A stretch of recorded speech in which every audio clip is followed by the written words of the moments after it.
HarperCollins presents The Little Christmas Kitchen by Jenny Oliver. Read by Stephanie Racine. Chapter 1. Ella. Before Ella had checked her emails, the morning had been like any other. The air conditioner was broken and whirring too loudly. The boardroom air smelt of aftershave and strong coffee. Big bushy garlands of tinsel were looped along the wall, baubles hung in bunches like grapes on the windows, and a white fake Christmas tree with glittered branches twinkled in the corner.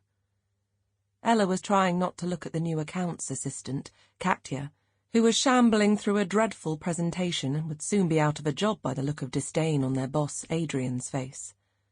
Ella had wanted to jump up and help her out, do anything to stop the blotches of red flushing the poor girl's cheeks, but instead she'd seen a new message pop up on her iPad and had surreptitiously drawn the tablet down under the lip of the boardroom table so she could read it. She'd presumed it would be from Max, finalising details of their anniversary dinner that evening at Claridge's.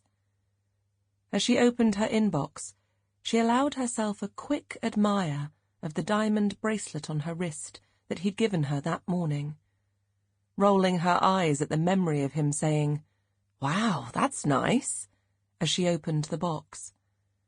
As they tended to buy their own presents nowadays, it was the first time he'd seen it. She clicked on the email. From Gerald Austin to Ella Davenport. Subject: I just thought you should know. Ella heard Adrian's voice in the background. "This is all very well, but we've seen it before, and if I've seen it, they've seen it. Come on, people, we need a bit more blue sky thinking, a bit more oomph. It's Christmas, for crying out loud. Wow them with a bit of sparkle. Ella, can you take charge of this one?" He paused. "Ella, are you with us?" Ella wasn't with them at all. Her eyes were focused on her iPad as her beautifully ordered life cracked down the centre and her stomach tightened like she'd forgotten how to exhale. "Your partner is having an affair with my wife. Photo attached confirms. Suggest you get yourself a good lawyer. I'm going to annihilate her in court." Chapter 2. Maddy. "I told Mum about the possibility of going to London, and she just said no. Said I wouldn't be able to handle it. I think I'd be okay, though, don't you? Don't you think I'd be okay?"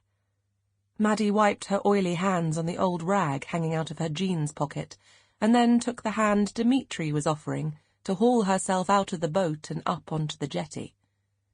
"Maddy," he said, bending down to pick up the board of his windsurfer, the sail already propped up by the side of the taverna. "You're 24. Don't you think it's about time you just went anyway?" He was about to say more, probably to really make the fact that she should grow up and take charge of her own life hit home, but he got distracted by a scratch on his board. "Shit! When did that happen? It's those kids, isn't it? Oi, you lot!" He shouted at the gaggle of little kids who were messing around at the end of the jetty, dangling bits of rope into the sea with worms on hooks to try and catch the millions of silver fish that darted around the wooden posts. They looked up all big-eyed and terrified when Dimitri yelled, "Did you mess with my board?" "No, Dimitri!" They all chorused in unison, faces pale and perfectly innocent. He glared at them for a second. 6 foot, with big, broad shoulders, black shaggy hair and at least 3 days' stubble.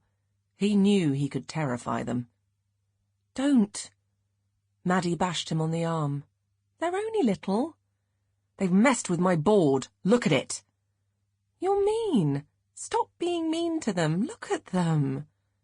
She turned to wave in their direction, all 4 kids huddled together, their fishing rods clutched in their hands, their cheeks pink, waiting for their telling off. Dimitri sighed. "You stay away from my board, yes?" "Yes, Dimitri." Sample complete. Ready to continue?